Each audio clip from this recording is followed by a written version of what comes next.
നമസ്കാരം, വിലു ബാലകൃഷ്ണനാണ്, company secretary. ഇന്ന് നമ്മൾ ഈ വീഡിയോ ക്ലാസ്സിൽ പഠിക്കാൻ പോകുന്നത് ബോർഡ് കമ്മിറ്റീസിനെ കുറിച്ചാണ്. ഇത് കുറേ കുട്ടികൾ എന്നെ വിളിച്ച് ചോദിച്ചൊരു ടോപ്പിക്കാണ് ബോർഡ് കമ്മിറ്റീസ്. എൻ്റെ യൂട്യൂബ് ചാനലിൽ CS എക്സിക്യൂട്ടീവിൻ്റെ കമ്പനി ലോയുടെ ഒരുപ്പെട്ട എല്ലാ ചാപ്റ്ററിൻ്റെ ക്ലാസ്സും ഒരു 16 മണിക്കൂറായിട്ട് ഇട്ടിട്ടുണ്ട്, 2 വീഡിയോ ആയിട്ട്. അതിൽ ചില പോർഷൻസ് ഇല്ല, അല്ലെങ്കിൽ ലൈവ് ക്ലാസ് റെക്കോർഡ് ചെയ്യാൻ പറ്റിയിട്ടില്ല. അത്തരത്തിൽ ഒരു സെഷനാണ് അല്ലെങ്കിൽ ഏരിയയാണ് ബോർഡ് കമ്മിറ്റീസ്. ഇത് CS എക്സിക്യൂട്ടീവ് പ്രോഗ്രാമിനും CS പ്രൊഫഷണൽ പ്രോഗ്രാമിനും ഒരുപോലെ ഉപയോഗപ്പെടുന്ന ഒരു ക്ലാസ്സാണ്. ഇത് എക്സാമിന് ഇപ്പോൾ കുറച്ച് ദിവസമേ ഉള്ളൂ. അപ്പോൾ അതിൽ നിന്ന് തീർച്ചയായിട്ടും ചില ചോദ്യങ്ങൾ വരുന്ന ഏരിയ ആയതുകൊണ്ടാണ് നിങ്ങൾക്ക് വേണ്ടി ഈ ഒരു വീഡിയോ ക്ലാസ് ഞാൻ ഇടുന്നത്. ഇത്തരത്തിൽ ഏതെങ്കിലും സ്പെസിഫിക് ടോപ്പിക്സിൽ വീഡിയോ ക്ലാസ് ആവശ്യമുണ്ടെങ്കിൽ കമൻറ്റ് ബോക്സിൽ ഇടുകയോ അല്ലെങ്കിൽ എൻ്റെ യൂട്യൂബ് ചാനലിൽ നിങ്ങൾക്ക് റിക്വസ്റ്റ് ചെയ്യാവുന്നതാണ്. അതിനനുസരിച്ചുള്ള സെഷൻസ് നമുക്ക് എടുക്കാം. അപ്പോൾ ആദ്യമായി ഓൾ ദി ബെസ്റ്റ് CS എക്സാമിന് പഠിക്കുന്ന എല്ലാവർക്കും. അപ്പോൾ ഈ ബോർഡ് കമ്മിറ്റീസ് ചാപ്റ്റർ അല്ലെങ്കിൽ ഏരിയ എന്ന് പറയുന്നത് ലെസൺ 15, നിങ്ങളുടെ കമ്പനി ലോയുടെ ലെസൺ 15 ബോർഡ് പവേഴ്സ് ആൻഡ് കോമ്പോസിഷൻ്റെ അകത്താണ് ഈ കമ്മിറ്റീസ് കിടക്കുന്നത്. ഭയങ്കര ഇമ്പോർട്ടൻ്റ് ആണെന്ന് ഞാൻ അവകാശപ്പെടുന്നില്ലെങ്കിലും 1-2 ചോദ്യം വരാൻ സാധ്യതയുള്ളൊരു ഏരിയയാണ്. ആദ്യമായി എന്താണ് ബോർഡ് കമ്മിറ്റി?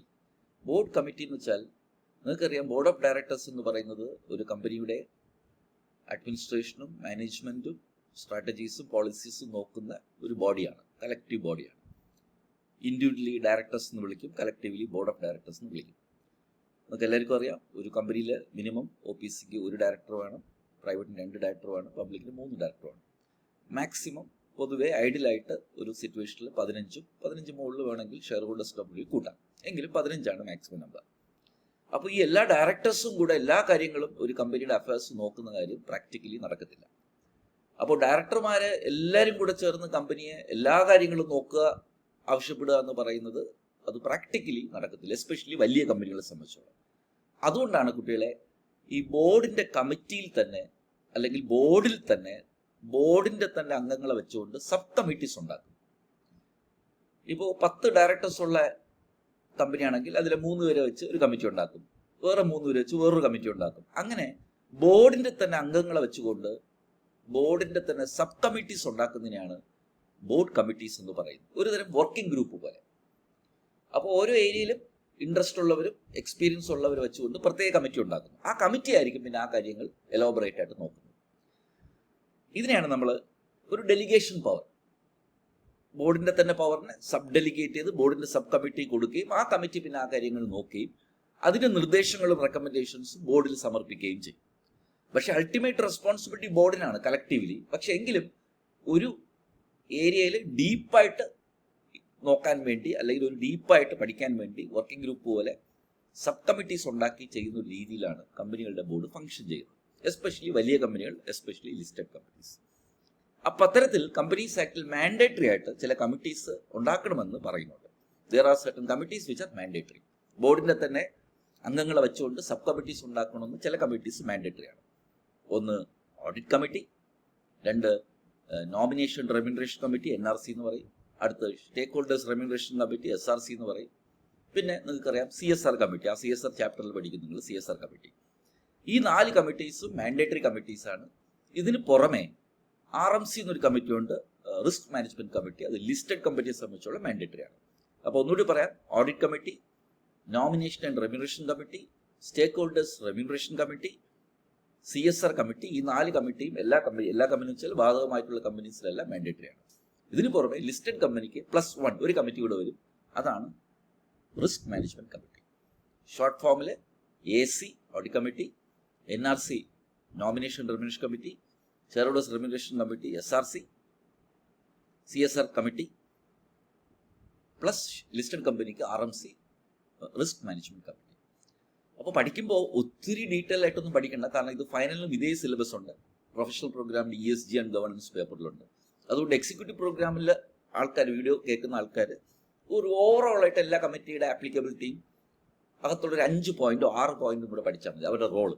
അപ്പോൾ എല്ലാ കമ്മിറ്റിയുടെ ആപ്ലിക്കബിലിറ്റിയും അവരുടെ റോളും പഠിച്ചിരിക്കണം. ഒരു 5 പോയിന്റെങ്കിലും പഠിച്ചു വെച്ചിരിക്കുക, അത്രയും മതി. നിങ്ങൾക്ക് എക്സിക്യൂട്ടീവ് ലെവലിൽ. ഫൈനൽ പ്രോഗ്രാമിൽ അതിൻ്റെ പ്രോസസ്സും എസ്പെഷ്യലി RMC വളരെ ഇമ്പോർട്ടൻ്റ് ആണ്. ഫൈനലിൽ നിങ്ങൾക്ക് അറിയാമായിരിക്കും, ഫൈനൽ പഠിക്കും പ്രൊഫഷണൽ പഠിക്കുന്നവർക്ക്, അതുപോലെ ഓഡിറ്റ് കമ്മിറ്റിയും ഭയങ്കര ഇമ്പോർട്ടൻ്റ് ആണ്. അപ്പോൾ ഫൈനൽ പഠിക്കുന്നവർ കുറച്ചുകൂടി പ്രൊസീജിയർ ബേസ്ഡ് ആയിട്ട് പഠിക്കണം. എൻ്റെ റെഗുലർ ക്ലാസ്സിലുള്ളവർക്ക് അറിയാം, നമ്മൾ ഒത്തിരി സമയം അതിൽ ചിലവാക്കി പഠിക്കുന്ന ഒരു ഏരിയയാണ്. പക്ഷേ പ്രൊഫഷണൽ പ്രോഗ്രാമിൽ, പക്ഷേ എക്സിക്യൂട്ടീവ് പ്രോഗ്രാമിൽ എല്ലാ കമ്മിറ്റിയുടെ ആപ്ലിക്കബിലിറ്റി, അവരുടെ റോൾ എന്താണെന്ന് മാത്രം അറിഞ്ഞു പോയത്. അപ്പോൾ ഈ ക്ലാസ് അത്തരം ഒരു ഓവറോൾ അത് മതി, ഒത്തിരി ഡീപ്പായിട്ട് നമുക്ക് പോകേണ്ട ആവശ്യമില്ല. അപ്പോൾ നമുക്ക് നിങ്ങളുടെ തന്നെ സ്റ്റഡി മെറ്റീരിയലാണിത്. ബോർഡ് കമ്മിറ്റിയുടെ ഇൻട്രൊഡക്ഷൻ ഞാൻ പറഞ്ഞു. ഇത് നമ്മൾ mandatory committees are already list ചെയ്തു ഏതൊക്കെയാണെന്ന് അല്ലേ. AC, NRC, SRC, CSR committee plus RMC. അപ്പോൾ ആദ്യം ഓഡിറ്റ് കമ്മിറ്റിയുടെ ഒരു ഓവറോൾ വ്യൂവും അതിൻ്റെ റോളും നമുക്ക് പഠിച്ചു പോവാം. ഓഡിറ്റ് കമ്മിറ്റി എന്ന് പറയുന്നത് ഒരുപക്ഷെ കമ്പനീസ് ആക്ടിലെ ഏറ്റവും ഇമ്പോർട്ടൻ്റ് ആയിട്ടുള്ള ഒരു കമ്മിറ്റിയാണ് കുട്ടികളെ ഓഡിറ്റ് കമ്മിറ്റി. എന്താണ് ഓഡിറ്റ് കമ്മിറ്റി? കമ്പനിയുടെ തന്നെ ബോർഡിൻ്റെ 3 ഡയറക്ടർമാരെ വെച്ചുകൊണ്ട് ഓഡിറ്റ് കാര്യങ്ങളും ഓഡിറ്റേഴ്സിൻ്റെ ഇൻഡിപെൻഡൻസും ഓഡിറ്റേഴ്സിൻ്റെ അപ്പോയിൻമെൻറ്റും കമ്പനിയുടെ ഫിനാൻഷ്യൽ മാനേജ്മെൻറ്റും കമ്പനിയുടെ ഇൻ്റർ കൺട്രോൾ സിസ്റ്റവും കമ്പനിയുടെ ഫിനാൻഷ്യൽ കൺട്രോൾ സിസ്റ്റവും കമ്പനിയുടെ റിസ്ക് മാനേജ്മെൻറ്റ് സിസ്റ്റവും പരിശോധിക്കുന്ന, ഇൻവെസ്റ്റിഗേറ്റ് ചെയ്യുന്ന, വളരെ ഡീപ്പായിട്ട് അക്കൗണ്ട്സ് ഫിനാൻഷ്യൽ സ്റ്റേറ്റ്മെൻറ്റ്സ് ഒക്കെ സ്ക്രൂട്ടിനി ചെയ്യുന്ന ഒരു സബ് കമ്മിറ്റിയാണ് നമ്മൾ ഓഡിറ്റ് കമ്മിറ്റി എന്ന് പറയുന്നത്. കോർപ്പറേറ്റ് ഗവർണൻസിൻ്റെ ഒരു one of the strongest pillar എന്നാണ് ഓഡിറ്റ് കമ്മിറ്റി അറിയപ്പെടുന്നത്. എല്ലാ നല്ല കമ്പനികളിലും ഓഡിറ്റ് കമ്മിറ്റി മാൻഡേറ്ററി ആണ്. അതിനു പുറമെ എല്ലാ നല്ല കമ്പനികളിലും ഓഡിറ്റ് കമ്മിറ്റി വളരെ നിർണായകമായിട്ടുള്ള റോളാണ് പ്ലേ ചെയ്യുന്നത്. ഒരുപക്ഷെ കമ്പനിയുടെ ഫിനാൻഷ്യൽ ഡിസിപ്ലിന് ഏറ്റവും ആവശ്യമുള്ള ഒരു കമ്മിറ്റി എന്ന് പറയുന്നത് ഓഡിറ്റ് കമ്മിറ്റിയാണ്. അപ്പോൾ എന്താണ് audit committee role? Audit committee looks into the financial statements of the company, looks into the accounts of the company, looks into the appointment process of the auditors of the company, both internal and statutory auditors. Also, this committee look into the audit processes, the effectiveness of documentation, the effectiveness of risk management process of the company, the effectiveness of the internal control systems of the company and financial control systems of the company. അപ്പോൾ ഒന്നുകൂടി പറയാം, കമ്പനിയുടെ financial discipline, കമ്പനിയുടെ financial management, ഈ കാര്യങ്ങളെ വളരെ ഡീപ്പായിട്ട് analyse ചെയ്ത് നോക്കുന്ന വളരെ ഇമ്പോർട്ടൻ്റ് ആയിട്ടുള്ള കമ്മിറ്റിയാണ് ഓഡിറ്റ് കമ്മിറ്റി. ഓഡിറ്റേഴ്സിൻ്റെ, സ്റ്റാറ്റ് ഓഡിറ്റേഴ്സിൻ്റെയും ഇന്റേണൽ ഓഡിറ്റേഴ്സിൻ്റെയും ഡ്രാഫ്റ്റ് റിപ്പോർട്ട്സ് ഈ കമ്മിറ്റിയിലാണ് പരിശോധിച്ച് നോക്കുന്നത്. അതിലുണ്ടാവുന്ന കാര്യങ്ങളെക്കുറിച്ച് ബോർഡിന് റെക്കമെൻഡ് ചെയ്യുന്നതും ഈ കമ്മിറ്റിയാണ്. ബോർഡിൻ്റെ കൊടുക്കുന്ന റെക്കമെൻഡേഷൻസ് ബോർഡ് പാലിച്ചിരിക്കണം. ഇല്ലാത്ത പക്ഷം അത് ഷെയർ ഹോൾഡേഴ്സിന് അറിയിക്കണം, എന്തുകൊണ്ട് ഓഡിറ്റ് കമ്മിറ്റിയുടെ റെക്കമെൻഡേഷൻസ് പാലിച്ചില്ല എന്ന് അറിയിക്കണം. അപ്പോൾ അതുകൊണ്ട് കമ്പനിയുടെ അക്കൗണ്ട്സ് ഫൈനലൈസ് ചെയ്യുന്നതിലും ഫിനാൻഷ്യൽ സ്റ്റേറ്റ്മെൻറ്റ്സ് ഫൈനലൈസ് ചെയ്യുന്നതിലും നിർണായകമായിട്ടുള്ള പങ്കുവയ്ക്കുന്ന കമ്മിറ്റിയാണ് കുട്ടികളെ ഓഡിറ്റ് കമ്മിറ്റി. അപ്പോൾ ഇതെല്ലാം വായിച്ച് പഠിപ്പിക്കാൻ നമുക്ക് വീഡിയോ ക്ലാസ്സിൽ ലിമിറ്റേഷൻ ഉണ്ട്, എല്ലാം ഞാൻ വരച്ചിട്ടുണ്ട്. നിങ്ങൾക്ക് നോക്കി പതുക്കെ സാവധാനം ഒന്ന് പഠിച്ചാൽ മതി. ഞാൻ പറഞ്ഞു എക്സിക്യൂട്ടീവ് പ്രോഗ്രാമിൽ കാട് കയറിയൊന്നും പഠിക്കേണ്ട, ഒരു ഐഡിയയും ആപ്ലിക്കബിലിറ്റിയും റോളും 5 പോയിന്റ് കേട്ടോ. അപ്പോൾ എപ്പോഴാണ് ഓഡിറ്റ് കമ്മിറ്റി ആവശ്യം, ഏതൊക്കെ കമ്പനിക്ക് ആവശ്യം, എത്ര പേര് വേണം? കുട്ടികളെ സെക്ഷൻ 177 കമ്പനീസ് ആക്ടിലാണ് ഓഡിറ്റ് കമ്മിറ്റിയെ കുറിച്ച് മാൻഡേറ്ററി വേണമെന്ന് പറഞ്ഞിരിക്കുന്ന section 177. According to section 177, read with rules 6 of the company's MPP rules, the following categories of companies should have mandatory audit committee. ഏതൊക്കെയാണ് കുട്ടികളെ? Every listed company, every public company having more than 10 crores paid up capital, every public company having turnover of 100 crores capital, turnover of 100 crores, and lastly all public companies having in aggregate outstanding loans, debentures, deposits exceeding 50 crores. അപ്പോൾ എല്ലാ കമ്പനികൾക്കും, ഇന്ത്യയിലെ എല്ലാ കമ്പനികൾക്കും audit committee ബാധകമല്ല, മറിച്ച് താഴെ പറയുന്ന കമ്പനികൾക്ക് മാത്രമേ ഉള്ളൂ. 1, എല്ലാ ലിസ്റ്റഡ് കമ്പനീസിനും മാൻഡേറ്ററി ആണ്. അടുത്ത്, എല്ലാ പബ്ലിക് ലിമിറ്റഡ് കമ്പനിക്കും 10 കോടിക്ക് മുകളിൽ പെയ്ഡ് അപ്പ് ക്യാപിറ്റലുള്ള കമ്പനിക്ക് മാൻഡേറ്ററി ആണ്. 3, ടേൺ ഓവർ 100 കോടിക്ക് മുകളിലുള്ള കമ്പനികൾക്ക് മാൻഡേറ്ററി ആണ്. ലോണും ഡിബഞ്ചറും ഡെപ്പോസിറ്റ്സും ഔട്ട്സ്റ്റാൻഡിംഗ് ആയിട്ട് 50 കോടിക്ക് മുകളിലുണ്ടെങ്കിൽ അവിടെ ഓഡിറ്റ് കമ്മിറ്റി മാൻഡേറ്ററി ആണ്. ഒരു കാര്യം മനസ്സിലായി, പ്രൈവറ്റ് ലിമിറ്റഡ് കമ്പനീസിന് ഓഡിറ്റ് കമ്മിറ്റി മാൻഡേറ്ററി അല്ല, വോളണ്ടറി ആണ്. കാരണം ഈ പറയുന്ന ലിസ്റ്റിൽ ആരില്ല? പ്രൈവറ്റ് ലിമിറ്റഡ് കമ്പനി ഇല്ല. അപ്പോൾ ആപ്ലിക്കബിലിറ്റി എന്ന് ചോദ്യം എക്സ്പെക്ട് ചെയ്യാം. അതുകൊണ്ട് തന്നെ എല്ലാ കമ്മിറ്റീസിൻ്റെ, ഈ കമ്മിറ്റിയുടെ മാത്രം എല്ലാ കമ്മിറ്റീസിൻ്റെ ആപ്ലിക്കബിലിറ്റി കുട്ടികൾ നിർത്തി വായിച്ച് മനസ്സിലാക്കി പോകണം. ഓക്കെ, താഴെ പറയുന്ന കമ്പനികൾക്ക് ഓഡിറ്റ് കമ്മിറ്റി മാൻഡേറ്ററി അല്ല. JV, joint venture company, wholly owned subsidiary company, dormant company. Unlisted ആയിട്ടുള്ള പബ്ലിക് കമ്പനീസിന്, ലിസ്റ്റ് ചെയ്യാത്ത പബ്ലിക് കമ്പനീസ് JV കമ്പനിയോ ഹോൾലി ഓൺ സബ്സിഡറി കമ്പനിയോ ഡോർമന്റ് കമ്പനിയോ ആണെങ്കിൽ അവർക്ക് ഓഡിറ്റ് കമ്മിറ്റി വോളണ്ടറി ആണ്, മാൻഡേറ്ററി അല്ല. ഓക്കെ, ഇനി ഓഡിറ്റ് കമ്മിറ്റിയുടെ കോമ്പോസിഷൻ നോക്കാം. കുട്ടികളെ ഓഡിറ്റ് കമ്മിറ്റിയിൽ മിനിമം 3 ഡയറക്ടേഴ്സ് അംഗങ്ങളായിട്ട് വേണം, 3 ഡയറക്ടേഴ്സ്. അതിൽ മെജോറിറ്റി ആൾക്കാർ വന്നിട്ട് ഇൻഡിപെൻഡന്റ് ഡയറക്ടേഴ്സ്. അപ്പോൾ 3-ൽ മെജോറിറ്റി നമ്മൾ 2 അല്ലേ. അപ്പോൾ 3 ഡയറക്ടേഴ്സ് അടങ്ങുന്ന കമ്മിറ്റിയാണ്, ബോർഡിന്റെ ഡയറക്ടേഴ്സ് ഉൾപ്പെടുന്ന കമ്മിറ്റിയാണ് ഓഡിറ്റ് കമ്മിറ്റി. അതിൽ 3 പേര് ഇൻഡിപെൻഡന്റ് ആയിരിക്കും. ലിസ്റ്റഡ് കമ്പനി സെബി LODR പ്രകാരം അതിൽ വന്നിട്ട് 2/3 വന്നിട്ട് എന്തായിരിക്കണം, ഇൻഡിപെൻഡന്റ് ആയിരിക്കണം. അപ്പോൾ ഈ കമ്പാരിസൺ കമ്പനീസ് ആക്ടിലെ പ്രൊവിഷനും LODR പ്രൊവിഷൻ സെക്ഷൻ, ഇവിടെ സെക്ഷൻ 177 LODR 18 കൂടെ ഒന്ന് കമ്പയർ ചെയ്ത് പോകുന്നത് നല്ലതാണ്. ചിലപ്പോൾ ഇൻസ്റ്റിറ്റ്യൂട്ട് ആ രീതിയിൽ നിന്ന് ചോദിക്കാം. എങ്കിലും പരീക്ഷയ്ക്ക് എഴുതുമ്പോൾ ഫോർ ലിസ്റ്റഡ് കമ്പനി എന്ന് പറയുന്നത് പ്രത്യേകം എംഫസിസ് ചെയ്ത് എഴുതാൻ പറ്റും. So make sure that you compare the provisions between section 177 of Companies Act and regulation 18 of the SEBI LODR. Okay, അപ്പോൾ കമ്പനീസ് ആക്ടിൽ പറഞ്ഞിരിക്കുന്നത് മെജോറിറ്റി ഇൻഡിപെൻഡന്റ് ഡയറക്ടർ ആയിരിക്കണം 3-ൽ, ഇവിടെ പറഞ്ഞിരിക്കുന്നത് 2/3 ആയിരിക്കണം. അടുത്ത എഡ്യൂക്കേഷൻ ക്വാളിഫിക്കേഷൻ. ഈ ഓഡിറ്റ് കമ്മിറ്റി എന്ന് പറയുന്നത് അക്കൗണ്ട്സും ഓഡിറ്റും പരമായ കാര്യങ്ങൾ നോക്കുന്നതുകൊണ്ട് തന്നെ ഏത് ഡയറക്ടറിനെയും പിടിച്ച് ഓഡിറ്റ് കമ്മിറ്റി മെമ്പറാക്കുന്നതിൽ ഒരു അബ്നോർമാലിറ്റി ഉണ്ട്. അതുകൊണ്ട് തന്നെ ഓഡിറ്റ് കമ്മിറ്റി മെമ്പേഴ്സിനെ കുറിച്ച് പരാമർശമുണ്ട്. അവരെ ട്രേഡ്സിനെ കുറിച്ച്, എഡ്യൂക്കേഷനെ കുറിച്ച്, അല്ലെങ്കിൽ ക്വാളിഫിക്കേഷനെ കുറിച്ച്. കമ്പനീസ് ആക്ടിൽ പറയുന്നു majority of members of the audit committee including the chairman or chairperson must have the ability to read and understand the financial statements. Financial statements ആയ ക്യാഷ് ഫ്ലോ സ്റ്റേറ്റ്മെന്റും പ്രോഫിറ്റ് ആൻഡ് ലോസ് അക്കൗണ്ടും balance ഷീറ്റും ഒക്കെ വായിച്ച് മനസ്സിലാക്കാൻ ഉള്ള basic knowledge ഉള്ള, അല്ലെങ്കിൽ കഴിവുള്ള, എക്സ്പീരിയൻസ് ഉള്ള, എക്സ്പെർട്ടൈസ് ഉള്ള ആളായിരിക്കണം ഓഡിറ്റ് കമ്മിറ്റി മെമ്പേഴ്സ് ആക്കേണ്ടത്. എന്നാൽ ലിസ്റ്റഡ് കമ്പനിയിൽ റെഗുലേഷൻ 18 സെബി LODRൽ കുറച്ചുകൂടി എടുത്ത് പറയുന്നുണ്ട്, all members of the committee need to be financially literate and at least 1 member shall have accounting or related financial management experience. അപ്പോൾ ചുരുക്കി പറഞ്ഞിട്ടുണ്ടെങ്കിൽ ഫൈനാൻസ് ബാക്ക്ഗ്രൗണ്ട് ഉള്ളതും അക്കൗണ്ട്സ് മനസ്സിലാക്കുന്നതും ഫിനാൻഷ്യൽ സ്റ്റേറ്റ്മെന്റ്സ് വായിച്ച് അറിയാവുന്ന ഡയറക്ടർമാരെ വെച്ച് വേണം നിങ്ങൾ ഓഡിറ്റ് കമ്മിറ്റി ഉണ്ടാക്കാൻ. പൊതുവെ കമ്പനിയിലെ ഡയറക്ടർ ബോർഡിൽ ചാർട്ടേഡ് അക്കൗണ്ട്സോ ഫസ്റ്റ് അക്കൗണ്ട്സോ ഉണ്ടെങ്കിൽ അവരെ ആക്കാം, അവരെ ചെയർപേഴ്സൺ ആക്കാം, അല്ലെങ്കിൽ അവരെ മെമ്പർ ആക്കാം. അത് നിങ്ങളുടെ കമ്പനിക്ക് വിട്ടില്ല. So this is very important. Audit committee members should have A knowledge of finance background, having an ability to read and understand the financial statements of the company. Company secretary shall act as the secretary of the committee.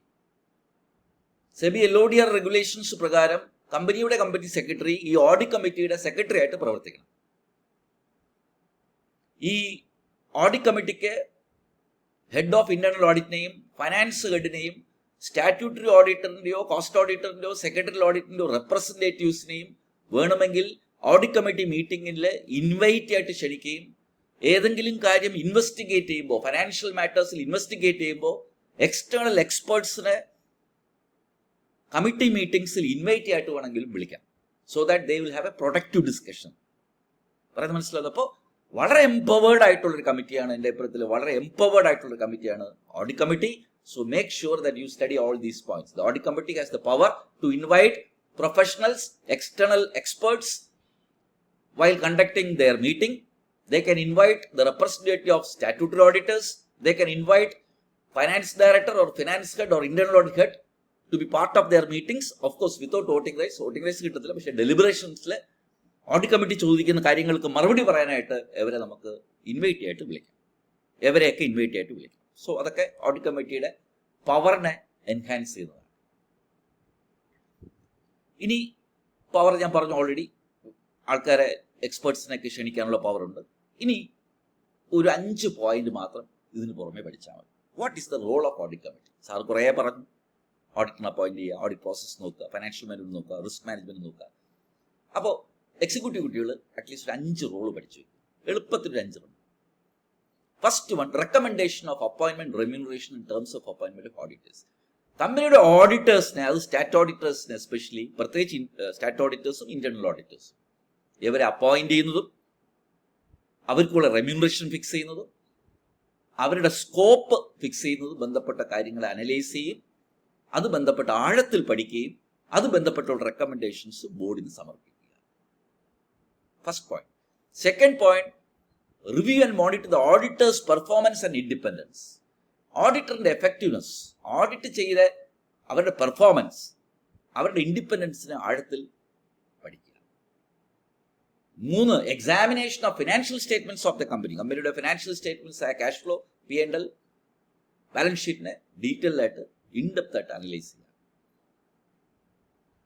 Related party transactions പരിശോധിച്ചു. You all know related party transactions a very important aspect of corporate governance and also part of board management, board governance and board structure. Board ഫ്രെയിംവർക്കിൽ ഏറ്റവും important ആയിട്ടുള്ള ഒരു crucial aspect ആണ് കമ്പനിയുടെ related party transaction പരിശോധിച്ച് നോക്കുക. അതിൻ്റെ റെസ്പോൺസിബിലിറ്റിയും അതിൻ്റെ റോളും ഓഡിറ്റ് കമ്മിറ്റിക്ക്. ഓക്കെ, ഒരെണ്ണം കൂടെ അഞ്ചാമത്തെ നോക്കുക, ലാസ്റ്റ്. അത് എനിക്ക് വളരെ വളരെ ഇമ്പോർട്ടൻ്റ് പോയിന്റ് ആണ്. Last but one, evaluation of the internal financial control systems and risk management system.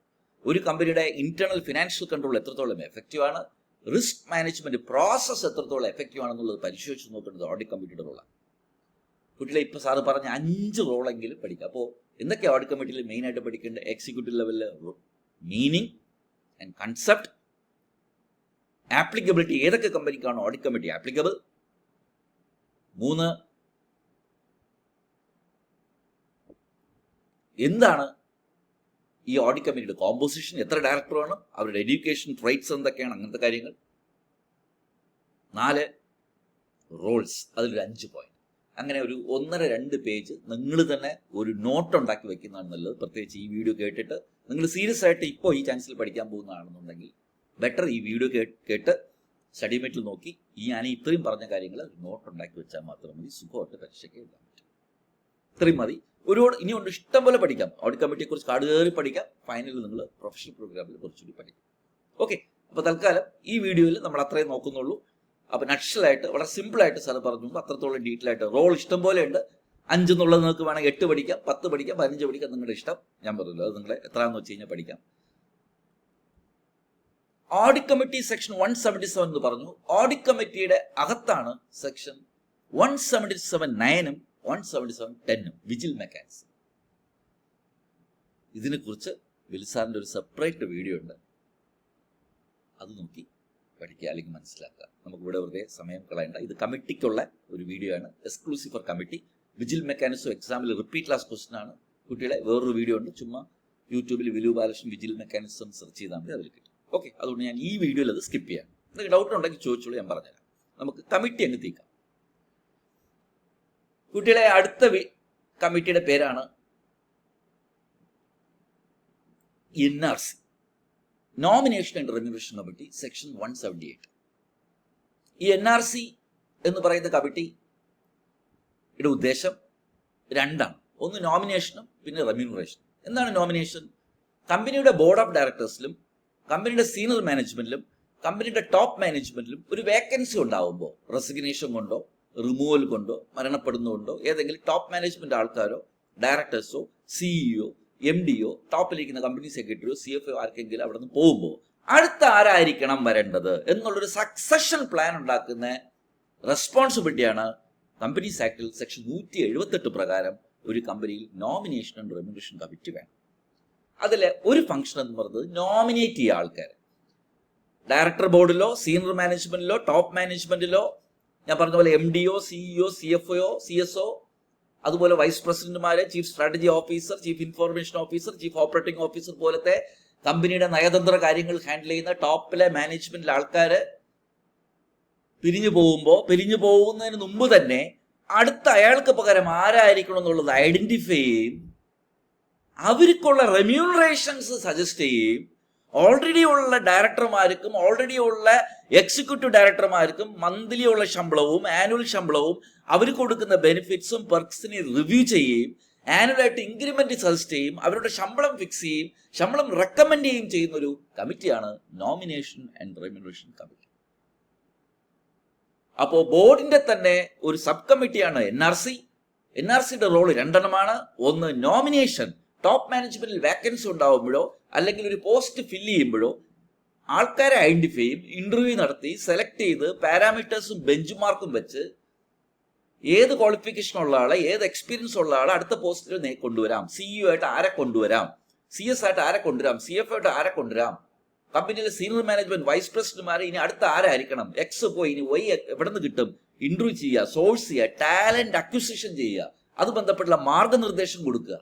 അങ്ങനെ ആൾക്കാരെ നിർദ്ദേശിച്ച് അടുത്ത ആരാണ് സക്സഷൻ പ്ലാൻ ഉണ്ടാക്കി.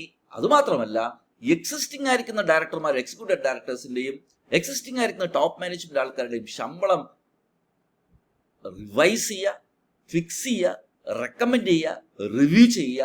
ബെഞ്ച് മാർക്കിനനുസരിച്ച്, ഇൻഡസ്ട്രി ബെഞ്ച് മാർക്കിനനുസരിച്ച് കോമ്പറ്റീറ്റേഴ്സിന്റെ അവിടത്തുള്ള ശമ്പളത്തിന് നോക്കി അയാളുടെ പെർഫോമൻസിനെ ഇവാലുവേറ്റ് ചെയ്ത് കീ പെർഫോമൻസ് ഇൻഡിക്കേറ്റേഴ്സ് നോക്കി പ്രൊമോഷൻസ് കൊടുക്കുക, അതിനനുസരിച്ച് ശമ്പളം കൂട്ടുക. ഫിക്സഡ് ശമ്പളവും വേരിയബിൾ ശമ്പളവും പെർക്സും ബെനിഫിറ്റ്സും അതുപോലെ തന്നെ ഫ്രിഞ്ച് ബെനിഫിറ്റ്സും അത്തരം ഫെസിലിറ്റീസ് റെക്കമെൻഡ് ചെയ്യുന്ന ഒരു കമ്മിറ്റിയാണ് കുട്ടികളെ നോമിനേഷൻ ആൻഡ് റെമ്യൂണറേഷൻ കമ്മിറ്റി. വലിയ വലിയ ലിസ്റ്റഡ് കമ്പനിയിലെ ടോപ്പ് മാനേജ്മെന്റ് ആൾക്കാരുടെ സിഇഒയുടെയും ടോപ്പ് മാനേജ്മെന്റ് ആൾക്കാരുടെ ശമ്പളം റെക്കമെൻഡ് ചെയ്യുന്നത് ഈ കമ്മിറ്റിയാണ്. അവരുടെ പ്രൊമോഷൻ റെക്കമെൻഡ് ചെയ്യുന്ന ഈ കമ്മിറ്റിയാണ്. അവർ പോയാൽ അടുത്ത ആരാണ് എന്നുള്ളത് റെക്കമെൻഡ് ഈ കമ്മിറ്റിയാണ്. ഒരു പുതിയൊരു പോസ്റ്റ് ക്രിയേറ്റ് ചെയ്യുന്നു, ചീഫ് ഇൻഫർമേഷൻ ഓഫീസർ. എവിടെ നിന്ന് കിട്ടും CIOയെ? എവിടെ നിന്ന് സോഴ്സ് ചെയ്യാം? Talent acquisition. കോമ്പറ്റീറ്ററിൽ നിന്ന് എടുക്കണോ, അതോ മാർക്കറ്റിംഗ് നിന്ന് എടുക്കണോ, അല്ലെങ്കിൽ ക്യാമ്പസിൽ നിന്ന് എടുക്കണോ, വാട്ടർ മേ ബി. സോ ഇത് ബന്ധപ്പെട്ട കംപ്ലീറ്റ് സ്ട്രാറ്റജി മെനയുന്ന വളരെ ക്വാളിറ്റി ഉള്ളൊരു കമ്മിറ്റിയാണ് നോമിനേഷൻ ആൻഡ് റെമ്യൂണറേഷൻ കമ്മിറ്റി. ഈ കമ്മിറ്റി എല്ലാ കമ്പനിക്കും വേണ്ട, ചില കമ്പനികൾക്ക് മതി. ഏതൊക്കെ കമ്പനിയാണ്? NRCയുടെ ആപ്ലിക്കബിലിറ്റി ഓഡിറ്റ് കമ്മിറ്റി പോലെയാണ്. നമ്മൾ നേരത്തെ പഠിച്ചില്ലേ, ലിസ്റ്റഡ് കമ്പനി, പബ്ലിക് കമ്പനി, 10 കോടി പബ്ലിക് കമ്പനി, അതേപോലെയാണ്. അതുകൊണ്ട് എളുപ്പം ഓഡിറ്റ് കമ്മിറ്റിയുടെ ആപ്ലിക്കബിലിറ്റി മാത്രം പഠിച്ചാൽ മതി. കാരണം NRCയുടെ ആപ്ലിക്കബിലിറ്റിയും ഓഡിറ്റ് കമ്മിറ്റിയുടെ ആപ്ലിക്കബിലിറ്റിയും സെയിം ആണ്. ഓക്കെ അല്ലേ? ഇനി ഈ കമ്മിറ്റി നോൺ ആപ്ലിക്കബിലിറ്റിയും സെയിം ആണ്. JV കമ്പനി മറ്റതിൽ ഓഡിറ്റ് കമ്മിറ്റിയിൽ പറഞ്ഞതുപോലെയാണ്. അപ്പൊ ആപ്ലിക്കബിലിറ്റി നോൺ ആപ്ലിക്കബിലിറ്റിയും സെയിം ആണ്. ഈ കമ്മിറ്റിയിൽ ആരൊക്കെ വേണം? കുട്ടികളെ, ഈ കമ്മിറ്റിയിൽ 3, എല്ലാ സബ് കമ്മിറ്റീസിലും കമ്പനീസ് ആക്ടിൽ പൊതുവെ നോക്കിയാൽ 3 ആണ് നമ്പർ ഡയറക്ടേഴ്സിന്റെ. പക്ഷെ ഇവിടെ ഒരു പ്രത്യേകത, എപ്പോഴും നോൺ എക്സിക്യൂട്ടീവ് ഡയറക്ടേഴ്സ് അടങ്ങുന്ന കമ്മിറ്റിയെ NRCയിൽ വരാൻ പാടുള്ളൂ. കാരണം എക്സിക്യൂട്ടീവ് ഡയറക്ടേഴ്സിന്റെ ശമ്പളവും കൂടെ അവർ ഫിക്സ് ചെയ്യുന്നുണ്ട്. ഇതിൽ എക്സിക്യൂട്ടീവ് ഡയറക്ടേഴ്സ് പാടില്ല. So this NRC should consist of 3 directors. All the 3 directors should be non-executive directors. And so it is very important to note that. And 1/2 of this committee should have independent director. Listed company LODR പ്രകാരം regulation 19, അവിടെ 18, ഇവിടെ 19 പ്രകാരം 2/3 വന്നിട്ട് independent ആയി. Unlisted കമ്പനിയെ സംബന്ധിച്ചോളം 1/2 വന്നിട്ട് independent. Listed കമ്പനിയെ സംബന്ധിച്ചോളം 2/2 വന്നിട്ട് ഇൻഡിപെൻഡന്റ് ഡയറക്ടർ. ചെയർപേഴ്സൺ ഷെയർ ഹോൾഡേഴ്സിന്റെ മീറ്റിംഗിൽ പങ്കെടുക്കണം, അതൊന്നും വലിയ ഇമ്പോർട്ടൻ്റ് അല്ല. അപ്പോൾ ഒന്നുകൂടി പറയാം, ഈ കമ്മിറ്റിയിലും 3 ഡയറക്ടേഴ്സ് ആണ്. പക്ഷേ 3 ഡയറക്ടേഴ്സും NED ആയിരിക്കണം, നോൺ എക്സിക്യൂട്ടീവ് ഡയറക്ടേഴ്സ് ആയിരിക്കണം. ഇത്രയേ ഉള്ളൂ. ഫങ്ഷൻസ് ഓൾറെഡി സാർ പറഞ്ഞു. ഇവിടെയും ഇതുപോലെ അവിടെ 5 പോയിന്റ്, ഇവിടെ ഒരു 3-4 പോയിന്റേ ഉള്ളൂ. ഒരു 3-4 പോയിന്റ് പഠിച്ചു വയ്ക്കുക. എന്തൊക്കെയാണ് 3-4 പോയിന്റ് പറഞ്ഞത് സാറ്? സക്സഷൻ പ്ലാൻ ഉണ്ടാക്കുക, ടോപ്പ് മാനേജ്മെന്റ് വാക്കൻസി വരുമ്പോൾ പുതിയ ആൾക്കാർ റെക്കമെൻഡ് ചെയ്യുക, എക്സിക്യൂട്ടീവ് ഡയറക്ടേഴ്സിന്റെയും മറ്റുള്ള ടോപ്പ് മാനേജ്മെന്റ് ആൾക്കാരെയും ശമ്പളം റെക്കമെൻഡ് ചെയ്യുക, അതിന്റെ ക്രൈറ്റീരിയ ഫിക്സ് ചെയ്യുക, അതിന്റെ ബെഞ്ച് മാർക്ക് ഫിക്സ് ചെയ്യുക. ശമ്പളം എന്ന് പറയുമ്പോൾ ഫിക്സഡും വേരിയബിളും വരും. ഫിക്സഡ് ആയിട്ടൊരു തുക കാണും, അതിനു പുറമെ പെർഫോമൻസ് ലിങ്ക്ഡ് ആയിട്ടുള്ള ഇൻസെന്റീവ്സോ ബെനിഫിറ്റ്സോ പെർക്സോ ഫ്രിഞ്ച് ബെനിഫിറ്റ്സോ ഉണ്ടെങ്കിൽ അത്തരം കാര്യങ്ങൾ കൂടെ റെക്കമെൻഡ് ചെയ്യണം. ആർക്കൊക്കെയാണ് ഇവർ ശമ്പളം റെക്കമെൻഡ് ചെയ്യുന്നത് ബോർഡിലോട്ട്? ആർക്കൊക്കെയാണ് കുട്ടികളെ? CEO, CFO, CS, top management officials, senior management officials, key managerial persons. ഇങ്ങനെ ഒരു 4-5 പോയിന്റ് റോളായിട്ട് ഉടൻ പഠിക്കുക. അവിടെ 5 തൊട്ട് 8 പോയിന്റ് പഠിക്കാൻ പറഞ്ഞു ഓഡിറ്റ് കമ്മിറ്റിയിൽ. ഇവിടെ ഒരു 3-4-5 പോയിന്റ് പഠിക്കാൻ പറ്റിയ കൊള്ളാം. ഓക്കെ അല്ലേ? ഇവിടെയും സാറ് സജസ്റ്റ് ചെയ്യുന്നത് ഒരു വീഡിയോ കേട്ടിട്ട് ഒരു പെട്ടെന്ന് തന്നെ ഒരു നോട്ട് ഉണ്ടാക്കി, സ്റ്റഡി ബിറ്റിൽ നോക്കി ഒരു നോട്ട് ഉണ്ടാക്കി വയ്ക്കുക. Concept, applicability, role. Concept and meaning, applicability, role. അവിടെ സെക്ഷൻ 177, ഇവിടെ സെക്ഷൻ 178. ഓക്കെ അല്ലേ? എന്തെങ്കിലും ക്ലാരിഫിക്കേഷൻ വേണമെങ്കിൽ കമന്റ് ചെയ്യൂ കേട്ടോ. കുട്ടിയുടെ അടുത്ത കമ്മിറ്റിയാണ് സ്റ്റേക്ക് ഹോൾഡേഴ്സ് റിലേഷൻഷിപ്പ് കമ്മിറ്റി, SRC എന്ന് വിളിക്കും. Section 178 subsection 5.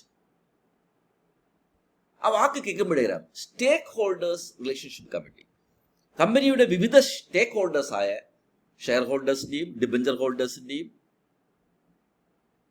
ഒരു പരിധി വരെ മറ്റുള്ള സ്റ്റേക്ക് ഹോൾഡേഴ്സിന്റെയും ക്രെഡിറ്റേഴ്സ്, സപ്ലൈസ്, ഇത്തരം ആൾക്കാരുടെ എസ്പെഷ്യലി ഷെയർ ഹോൾഡേഴ്സിന്റെ പരാതികൾ സ്വീകരിക്കുകയും അവരുടെ പരാതികൾ പരിശോധിച്ച് നോക്കുകയും അതിനുവേണ്ടിയുള്ള തീർപ്പ്, അതിനുള്ള സൊല്യൂഷൻ എന്താണെന്ന് ഐഡന്റിഫൈ ചെയ്യും, അതിനെ സോൾവ് ചെയ്യുകയും ചെയ്യുന്ന ഒരു ബോർഡിന്റെ സബ് കമ്മിറ്റിയാണ് സ്റ്റേക്ക് ഹോൾഡേഴ്സ് റിലേഷൻഷിപ്പ് കമ്മിറ്റി.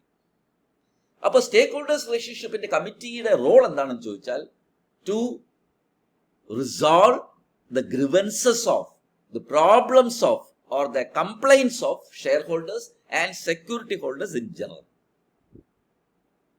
കമ്പനിയുടെ ആനുവൽ റിപ്പോർട്ടിൽ ഒരു വർഷം എത്ര പരാതികൾ കിട്ടി സ്റ്റേക്ക് ഹോൾഡേഴ്സിൽ നിന്നും, അതിൽ എത്ര എണ്ണം സോൾവ് ചെയ്തു, എത്ര എണ്ണം അൺസോൾവ് എന്നൊരു കണക്ക് കൊടുക്കണം കമ്പനിയുടെ ആനുവൽ റിപ്പോർട്ടിൽ.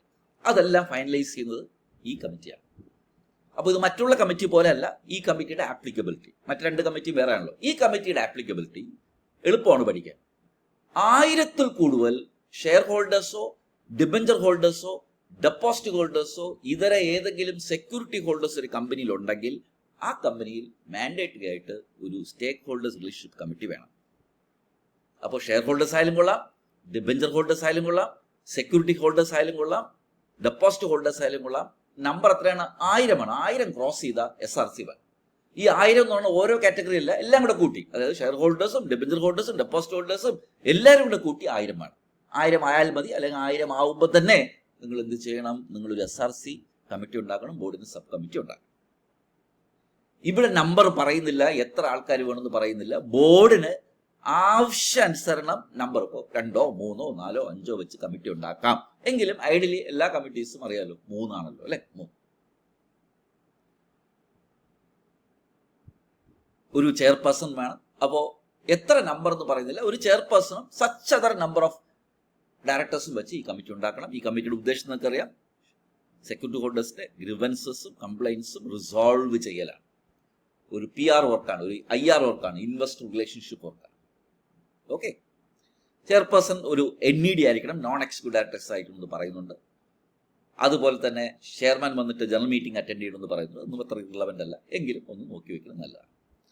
ഇവിടെയും ഫംഗ്ഷൻസ് ഞാൻ പറഞ്ഞു, എല്ലാത്തിലും റോളും ഫംഗ്ഷൻസ് ഒരു 4-5 പോയിന്റ് നോക്കണം. ഇവിടെയും പറയുന്നുണ്ട് resolving grievances of security holders, review measures of effective exercise of voting rights, share ഹോൾഡേഴ്സിന്റെ വോട്ടിംഗ് റൈറ്റ്സ് എക്സസൈസ് ചെയ്യാനായിട്ടുള്ള മെത്തേഡ്സിനെ കുറിച്ച് അഡ്വൈസ് ചെയ്യുക, അതിൻ്റെ എഫക്റ്റീവ്നെസ് കുറച്ചുകൂടി ഇമ്പ്രൂവ് ചെയ്യാൻ എന്തൊക്കെ ചെയ്യണമെന്ന് നോക്കുക. അതുപോലെ തന്നെ ഷെയർ ഹോൾഡേഴ്സിന്റെ ഷെയർ ട്രാൻസ്ഫർ ബന്ധപ്പെട്ട കാര്യങ്ങൾ, ഡിവിഡൻഡ് കിട്ടുമോ കിട്ടാത്ത കാര്യങ്ങൾ, ഷെയർ ഹോൾഡർ ജനറൽ മീറ്റിംഗിന് നോട്ടീസ് കിട്ടാത്ത പരാതികൾ, ഇത്തരം കാര്യങ്ങൾ പരിശോധിച്ച് നോക്കുക. അങ്ങനെ ചുരുക്കി പറഞ്ഞാൽ അൺക്ലെയിംഡ് ഡിവിഡൻഡ് ബന്ധപ്പെട്ട കാര്യങ്ങൾ, നോട്ടീസ് കിട്ടാത്ത കാര്യങ്ങൾ ഷെയർ ഹോൾഡേഴ്സിന്, അതുപോലെ തന്നെ അവരുടെ ഷെയർ ട്രാൻസ്ഫർ താമസിക്കുന്ന കാര്യങ്ങൾ, ഇത്തരം പരാതികളെ ഐഡന്റിഫൈ ചെയ്യും, അതൊരു നല്ലൊരു റോബസ്റ്റ് സിസ്റ്റം ഉണ്ടാക്കുകയും പരമാവധി പരാതി വരാതിരിക്കാനുള്ള ശ്രമങ്ങൾ നടത്തുകയും അത്തരം കാര്യങ്ങളെ ബോർഡിൽ ഉപദേശിക്കുന്ന കാര്യം ചെയ്യുന്ന കമ്മിറ്റിയാണ് SRC സ്റ്റേക്ക് ഹോൾഡേഴ്സ് റിലേഷൻഷിപ്പ് കമ്മിറ്റി. പൊതുവേ ഷെയർ ഹോൾഡേഴ്സിന്റെ പരാതി എന്തൊക്കെയാണെന്ന് നിങ്ങൾക്ക് അറിയാമല്ലോ. ഒന്ന്, ഡിക്ലെയർ ഡിവിഡൻഡ് കിട്ടിയില്ല, ജനറൽ മീറ്റിംഗ് നോട്ടീസ് പ്രോപ്പറായിട്ട് കിട്ടിയില്ല, ഷെയർ ട്രാൻസ്ഫർ ട്രാൻസ്ഫർ ചെയ്ത് കിട്ടിയില്ല, അൺക്ലെയിംഡ് ഡിവിഡൻഡ് കിടപ്പുണ്ട്, എവിടെ നിന്ന് ക്ലെയിം ചെയ്യണമെന്ന് അറിയത്തില്ല, വോട്ടിംഗ് റൈറ്റ്സ് ബന്ധപ്പെട്ട ഇഷ്യൂസ്. അപ്പോൾ ഇത്തരം കാര്യങ്ങളെക്കുറിച്ച് ബോർഡ് ലെവലിൽ തന്നെ ഒരു സബ് കമ്മിറ്റി അവിടെ ഉണ്ട്. നിങ്ങൾക്ക് എന്തെങ്കിലും പരാതികളോ പരിഭവങ്ങളോ ഉണ്ടെന്നുണ്ടെങ്കിൽ തീർച്ചയായിട്ടും ഈ കമ്മിറ്റിയുടെ ശ്രദ്ധയിൽ വരും. ആ കമ്മിറ്റി അതിന് റിസോൾവ് ചെയ്യാനുള്ള മെഷേഴ്സ് എടുക്കുകയും ഇത്തരം കാര്യങ്ങൾ കുറച്ചുകൂടി എഫക്റ്റീവായിട്ട് എങ്ങനെ മാനേജ് ചെയ്യുക എന്നുള്ളതിനെ കുറിച്ച് ബോർഡിൽ ഉപദേശം കൊടുക്കുകയും റെക്കമെൻഡ് ചെയ്യുകയും ചെയ്യുന്നൊരു പ്രത്യേകതരം കമ്മിറ്റിയാണ് സ്റ്റേക്ക് ഹോൾഡേഴ്സ് റിലേഷൻഷിപ്പ് കമ്മിറ്റി. ഒരു കമ്പനിയിൽ ഷെയർ ഹോൾഡേഴ്സോ ഡിബഞ്ചർ ഹോൾഡേഴ്സോ ഡെപ്പോസിറ്റ് ഹോൾഡേഴ്സോ ഇതര സെക്യൂരിറ്റീസ് ഹോൾഡേഴ്സോ 1000-ൽ കൂടുതലുണ്ടെങ്കിൽ ഈ കമ്മിറ്റി മാൻഡേറ്ററി ആയിട്ട് നിങ്ങൾ എന്ത് ചെയ്തിരിക്കണം? ഫോം ചെയ്തിരിക്കണം. പ്രത്യേകിച്ച് നോക്കേണ്ട കാര്യം, ഈ കമ്മിറ്റിക്ക് മിനിമം ഇത്ര നമ്പർ ഓഫ് മെമ്പേഴ്സ് വേണമെന്ന് പറഞ്ഞിട്ടില്ല. ചുമ്മാ നമുക്ക് 3 എഴുതാൻ പരീക്ഷയ്ക്ക്. പക്ഷേ ലോയിൽ പറഞ്ഞിരിക്കുന്ന ഒരു ചെയർമാനും ചെയർപേഴ്സണും സച്ച് എത്ര നമ്പർ ഓഫ് മെമ്പേഴ്സും മതി എന്നാണ്. അപ്പോൾ അതുകൊണ്ട് തന്നെ ബൈ ഡിഫോൾട്ട് വേണമെങ്കിൽ ഫോർ എക്സാമ്പിൾ എന്ന് പറഞ്ഞ് ഫോർ ഇൻസ്റ്റൻസ് 3 എഴുതാം. അപ്പോൾ കുട്ടികളെ, ഇതാണ് കമ്മിറ്റി. CSR കമ്മിറ്റി നമ്മൾ ഈ ചാപ്റ്ററിൽ നമ്മൾ നോക്കുന്നില്ല. കാരണം CSR കമ്മിറ്റി എന്നുള്ളത് CSR ചാപ്റ്ററിന്റെ പരിധിയിൽ വരുന്നതാണ്, അല്ലേ? എനിക്ക് തോന്നുന്നു എവിടെയെങ്കിലും എൻ്റെ വീഡിയോയിൽ കാണും നോക്കുക. അപ്പോൾ ഇതിൽ സ്ട്രിക്ട്ലി ഈ ചാപ്റ്ററിലുള്ള കമ്മിറ്റീസ് ആണ് നമ്മൾ നോക്കുന്നത്. അപ്പോൾ എന്തൊക്കെ നമ്മൾ നോക്കി? ഓഡിറ്റ് കമ്മിറ്റി, എന്താണ് NRC, SRC. Audit committee section 177, NRC section 178, SRC 178 subsection 5. കുട്ടികളെ, ഇനി RMC ഞാൻ പറഞ്ഞു ലിസ്റ്റഡ് കമ്പനിക്ക് മാത്രമേ ഉള്ളൂ. വേണമെങ്കിൽ ഒരു കുറച്ചൊന്ന് നോക്കി വെക്കണം. പരീക്ഷയ്ക്ക് ചിലപ്പോൾ ചോദിച്ചേക്കാം.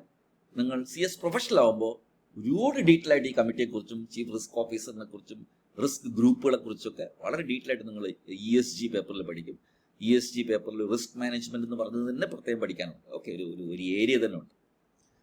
അപ്പോൾ റിസ്ക് മാനേജ്മെന്റ് കമ്മിറ്റി എന്ന് പറയുന്നത് ബോർഡിന്റെ ഒരു സബ് കമ്മിറ്റിയാണ്.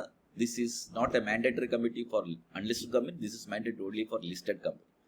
ഈ കമ്മിറ്റിയുടെ ഉദ്ദേശം കമ്പനി എക്സ്പോസ്ഡ് ആയിട്ടുള്ള റിസ്കിനെ അനലൈസ് ചെയ്യുക, കമ്പനിയുടെ റിസ്ക് അപ്പറ്റൈറ്റിസിനെ അനലൈസ് ചെയ്യുക, കമ്പനി അഭിമുഖീകരിക്കുന്ന റിസ്ക് ഒക്കെ എന്താണ്, എന്തൊക്കെ ത്രെറ്റ്സ് ആണ് കമ്പനി ഫേസ് ചെയ്യുന്നത് അല്ലെങ്കിൽ ഫേസ് ചെയ്യാൻ പോകുന്നത്, അതെങ്ങനെ മാനേജ് ചെയ്യാം, അതെങ്ങനെ കുറയ്ക്കാം, അതിനെങ്ങനെ ഹാൻഡിൽ ചെയ്യാം, അതിനെങ്ങനെ അവോയ്ഡ് ചെയ്യാം, അതിനെങ്ങനെ മിറ്റിഗേറ്റ് ചെയ്യാം എന്ന് ഉള്ളതിനെ കുറിച്ച് ഡീപ്പായിട്ട് അനലൈസ് ചെയ്യുന്ന ഒരു കമ്മിറ്റിയാണ് RMC, റിസ്ക് മാനേജ്മെന്റ് കമ്മിറ്റി. ഈ കമ്മിറ്റിയുടെ പ്രശ്നം എന്താണെന്ന് അറിയാം, ഓരോ കമ്മിറ്റിക്ക് ഓരോ തരം റിസ്ക് ആയിരിക്കും. IT കമ്പനിക്ക് ഓരോ തരം റിസ്ക് ആയിരിക്കും. ഇപ്പോൾ എന്താണ്, ആർട്ടിഫിഷ്യൽ ഇന്റലിജൻസ് ബന്ധപ്പെട്ട ബിസിനസ് ത്രെട്ട്, കോമ്പറ്റീറ്റേഴ്സ് ബന്ധപ്പെട്ട അല്ലെങ്കിൽ ലേബർ അട്രിഷൻ അല്ലെങ്കിൽ മാൻ പവർ അട്രിഷൻ ആയിരിക്കും. അത് ഓരോ കമ്പനിക്കും ഓരോ ഇൻഡസ്ട്രി ഡ്രിവൻ ആയിട്ടുള്ള റിസ്ക് ആയിരിക്കും. അത് നമുക്ക് ബൈ ഡിഫോൾട്ട് അറിയാൻ പറ്റില്ല. അത് അനലൈസ് ചെയ്യാനാണ് ഈ കമ്മിറ്റി. റിസ്ക് മാനേജ്മെന്റ് ടെക്നിക്സ് ഉണ്ട് ഒത്തിരി. Risk avoidance, risk identification, risk assessment, risk handling, risk transfer, risk mitigation, ഇങ്ങനെ ഒത്തിരി ടൂൾസ് ഉണ്ട്. അത് അപ്ലൈ ചെയ്യാം, അത് റെക്കമെൻഡ് ചെയ്യാം. പ്രത്യേകിച്ച് ഇന്നത്തെ കാലത്ത് ശ്രദ്ധിക്കേണ്ടത്, ഊന്നൽ കൊടുത്ത് മനസ്സിലാക്കേണ്ടത് ESG റിസ്ക് ആണ്. നിങ്ങൾക്കറിയാം, environmental, social and governance risk. Company environment ആംഗിളിൽ എന്തൊക്കെ റിസ്ക് കമ്പനിക്കുണ്ട്, സോഷ്യൽ ആംഗിളിൽ എന്തൊക്കെ റിസ്ക് ഉണ്ട്, ഗവേണൻസ് ആംഗിളിൽ എന്തൊക്കെ റിസ്ക് ഉണ്ട്, അതിലെന്തൊക്കെ ത്രെട്ട് ഉണ്ട്, അത് കമ്പനി എങ്ങനെ ബാധിക്കുന്നു, ഇമ്പാക്ട് എങ്ങനെയാണ്, അതിനെങ്ങനെ നമ്മൾ ഹാൻഡിൽ ചെയ്യും, ഇത്തരം കാര്യങ്ങൾ നോക്കുന്ന ഒരു കമ്മിറ്റിയാണ് RMC, റിസ്ക് മാനേജ്മെന്റ് കമ്മിറ്റി. ഇവിടെയും അറിയാം, റിസ്ക് മാനേജ്മെന്റ് കമ്മിറ്റിയുടെ കോമ്പോസിഷൻ ലിസ്റ്റഡ് കമ്പനിക്ക് മാത്രമേ ഉള്ളൂ. അതുകൊണ്ട് തന്നെ എനിക്ക് തോന്നുന്നു ഇപ്പോഴത്തെ ലോ പ്രകാരം 1000 ടോപ്പ് ലിസ്റ്റഡ് കമ്പനീസിന് ഇത് ആപ്ലിക്കബിൾ ഉള്ളൂ. എല്ലാ കമ്മിറ്റിയും പോലെ 3 മെമ്പേഴ്സ് വേണം, ഇൻക്ലൂഡിങ് 1 ഇൻഡിപെൻഡന്റ് ഡയറക്ടർ. 3 ഡയറക്ടേഴ്സ് വേണം, ഒരാൾ ഇൻഡിപെൻഡന്റ് ഡയറക്ടർ ആയിരിക്കണം. ഇത് വളരെ ഇമ്പോർട്ടൻ്റ് ആയിട്ടൊരു കമ്മിറ്റിയാണ്. നിങ്ങൾ പ്രൊഫഷണൽ പ്രോഗ്രാം പഠിക്കുമ്പോൾ മനസ്സിലാവും. കാരണം ഇന്നത്തെ കാലത്ത് അറിയാമല്ലോ, ബാക്കി എന്തുണ്ടായാലും കാര്യമില്ല, കമ്പനി അഭിമുഖീകരിക്കുന്ന റിസ്കിനെ ഹാൻഡിൽ ചെയ്യുന്നതിലാണ് ഏറ്റവും വലിയ കഴിവ്. നമ്മൾ പറയത്തില്ല, സ്മൂത്തായിട്ട് നമുക്കൊരു ജേണി പോകാൻ കുഴപ്പമില്ല. സർട്ടൺ വേൾഡിൽ നമുക്ക് ബിസിനസ് നടത്താൻ എളുപ്പമാണ്, പക്ഷെ അൺസർട്ടൺ വേൾഡിൽ ബിസിനസ് നടത്താനാണ് പാട്. ഇന്നിപ്പം എവർ അൺസർട്ടൺ എന്നൊക്കെറിയാം. US യുദ്ധം, അവിടെ ഇറാൻ യുദ്ധം, അത് ജിയോ പൊളിറ്റിക്കൽ ടെൻഷൻ, കറൻസി, റുപ്പിയുടെ വാല്യൂ എന്നും ഡിപ്രിഷിയേറ്റ് ചെയ്തു, കറൻസി റിസ്ക്, AI പോലത്തെ പുതിയ പുതിയ വിപ്ലവങ്ങൾ, IT വിപ്ലവം വരുന്നു, അത്തരം ടെക്നോളജിക്കൽ റിസ്ക്, സൈബർ റിസ്ക്, എന്നും ഡേറ്റ സൂക്ഷിക്കാൻ പാടില്ല, ഡേറ്റ പ്രൈവസി റിസ്ക്, എംപ്ലോയീസിന്റെ ആസ്പിറേഷൻ മാറിക്കൊണ്ടേയിരിക്കുകയാണ്, പെട്ടെന്ന് എംപ്ലോയീസ് പിരിഞ്ഞ് വേറെ വേറെ കമ്പനിയിൽ പോകുന്നു, അട്രീഷൻ റിസ്ക്, കൺസ്യൂമേഴ്സിന്റെ നമ്മളെയൊക്കെ ആസ്പിറേഷൻസ് മാറി അല്ലേ. നമ്മളിപ്പോൾ ഒരു കടയിൽ അല്ലെങ്കിൽ ഒരു സ്ഥാപനം അല്ലെങ്കിൽ കാർ അല്ലെങ്കിൽ ഒരു കമ്പനി വീക്ഷിക്കുന്ന രീതി മാറി. അപ്പോൾ കൺസ്യൂമർ റിസ്ക് എന്ന് പറയും, അതായത് കൺസ്യൂമറിനെ സാറ്റിസ്ഫൈ ചെയ്യുന്നത് എങ്ങനെയാണ്. അപ്പോൾ അതിലൊരു എലിമെന്റ് ഓഫ് റിസ്ക് ഉണ്ട്, എംപ്ലോയീസ് റിസ്ക് എല്ലാം. So we leave in an uncertain world. So risk management committee has to devote and contribute the members' expertise as to identify the risk faced by the company, assess the risk faced by the company, and handle the risk faced by the company. So RMC is a very important committee which is presently applicable only for top 1000 companies, listed companies. മറ്റൊക്കെ voluntary ആണ്. 3 directors അടങ്ങുന്ന ഒരാൾ independent director കൂടെ ഉള്ള 3 ഡയറക്ടറിൽ ഒരാൾ independent director ആയിരിക്കണം. ഇത്തരം കമ്മിറ്റിയാണ് RMC. കുട്ടികളെ ഈ ചാപ്റ്ററിൽ നിന്ന് ഒരു എക്സിക്യൂട്ടീവ് ലെവലിൽ ഇത്രയും മതി. CSR കമ്മിറ്റി ഞാൻ വിട്ടതല്ല, അത് CSR എന്നുകൊണ്ട് വേറൊരു ചാപ്റ്ററാണ്, അവിടെ വരും. എൻ്റെ വീഡിയോ ഉണ്ടെങ്കിൽ നോക്കാം, എന്തെങ്കിലും വേണം, അത് വേണമെന്നുണ്ടെങ്കിൽ കമൻറ്റ് ചെയ്താൽ ഞാൻ വേണമെങ്കിൽ വേറെ വീഡിയോ, അത് കുറച്ചുകൂടി ഒരുപാട് കാര്യങ്ങൾ പറയാനുണ്ട്. അപ്പോൾ ഇന്നത്തെ സിമ്പിൾ ക്ലാസ്സാണ്, 1/2 മണിക്കൂർ കൊണ്ട് ഒരു ഏരിയ തറവാക്കാം. ഒരുപാട് കുട്ടികൾ ചോദിച്ചു, ഇടയ്ക്ക് എനിക്കൊന്നും ഒത്തിരി കുട്ടികൾ പേര് ഓർമ്മിക്കുന്നില്ല, ഒത്തിരി കുട്ടികൾ ഇങ്ങനെ ചോദിച്ചതാണ്. അപ്പോൾ നമ്മൾ ക്വിക്കായിട്ട് അത് കവർ ചെയ്തു. പക്ഷെ ഒരു കാര്യം എനിക്ക് പറയാനുള്ളൂ, എല്ലാ കമ്മിറ്റിയിലും പഠിക്കേണ്ട ചില കാര്യങ്ങളുണ്ട്. എന്തൊക്കെയാണ് സാറ് പറഞ്ഞത്? എല്ലാ കമ്മിറ്റിയുടെ ആപ്ലിക്കബിലിറ്റി പഠിക്കണം, എല്ലാ കമ്മിറ്റിയുടെ മീനിങ് ആൻഡ് കൺസെപ്റ്റ് പഠിക്കണം, എല്ലാ കമ്മിറ്റിയുടെ റോള് പഠിക്കണം, എല്ലാത്തിലും 5 പോയിന്റ് വെച്ച് പഠിക്കുക. സെക്ഷൻസ് ഏതാണ്? Audit committee 177, NRC 178, SRC 178 subsection 5. അപ്പോൾ പഠിക്കേണ്ടത് ഒന്നുകൂടി പറയാം, എല്ലാത്തിൻ്റെയും കൺസെപ്റ്റ്, മീനിങ്, 2 ആപ്ലിക്കബിലിറ്റി, 3 കോമ്പോസിഷൻ. വിട്ടുവരുത്, എല്ലാത്തിലും ഏതൊക്കെ ഡയറക്ടേഴ്സ് ഉണ്ട്, എത്ര ഡയറക്ടേഴ്സ് ഉണ്ട്, NED ആണോ ED ആണോ, അതിൽ എത്ര ID വേണം, ഇൻഡിപെൻഡന്റ് ഡയറക്ടർ വേണം. അങ്ങനെ കോമ്പോസിഷൻ, അൾട്ടിമേറ്റ്ലി എല്ലാ കമ്മിറ്റിയുടെയും ഒരു റോള് 5-5 പോയിന്റ് വെച്ച് പഠിച്ചു വയ്ക്കുക. വളരെ ക്വിക്കായിട്ട് നമ്മൾ പഠിച്ചു. എക്സാം വരുന്നുണ്ട്, കേട്ട് പഠിക്കുക. And I would recommend you to please take note. ഇങ്ങനത്തെ ഏരിയ ഒക്കെ നല്ല രസമാണ്. നോട്ട് ഉണ്ടാക്കി പഠിക്കുക. ക്ലാസ് കേൾക്കുക, എൻ്റെയോ എവിടെയൊക്കെ നിങ്ങൾ പഠിച്ചിട്ടുള്ളതൊക്കെ കേട്ടിട്ട് സ്റ്റഡി മെറ്റീരിയൽ നോക്കി ബ്രീഫായിട്ട് നോട്ട് ഉണ്ടാക്കി പഠിക്കുക. കാരണം ഷുവറായിട്ട് എക്സാമിന് ചോദിക്കും. ഓക്കെ, അപ്പോൾ ഇതുപോലെ എന്തെങ്കിലും സ്പെഷ്യലൈസ്ഡ് ക്ലാസ് വേണമെന്നുണ്ടെങ്കിൽ ഇട്ടാൽ മതി, കമൻറ്റിലോ അല്ലെങ്കിൽ എൻ്റെ കമ്മ്യൂണിറ്റിയിലോ ഇട്ടാൽ മതി. സോ ദാറ്റ് നമുക്ക് സമയം കിട്ടുമ്പോൾ എത്രയും പെട്ടെന്ന് നിങ്ങൾക്ക് വേണ്ടി നമുക്ക് ആ വീഡിയോ ചെയ്യാം. ഓക്കെ, അപ്പോൾ ചാനൽ സബ്സ്ക്രൈബ് ചെയ്യാൻ മറക്കണ്ട. ഫ്രണ്ട്സിൻ്റെ അടുത്തൊക്കെ ഈ ചാനൽ റെക്കമെൻഡ് ചെയ്യൂ. സോ ദാറ്റ് നമുക്ക് നല്ല നോളജബിൾ ആയിട്ട് പഠിക്കാം. മറ്റൊരു സെഷനുമായിട്ട് വീണ്ടും കാണാം. എല്ലാവർക്കും എക്സാമിന് ഓൾ ദി ബെസ്റ്റ്. എപ്പോഴും സഹായത്തിന് നിങ്ങളെപ്പോലത്തെ ഫാക്കൽറ്റീസ് ഉണ്ട്. നിങ്ങളുടെ സ്വന്തം വേലു ഭാഷ. Thank you so much.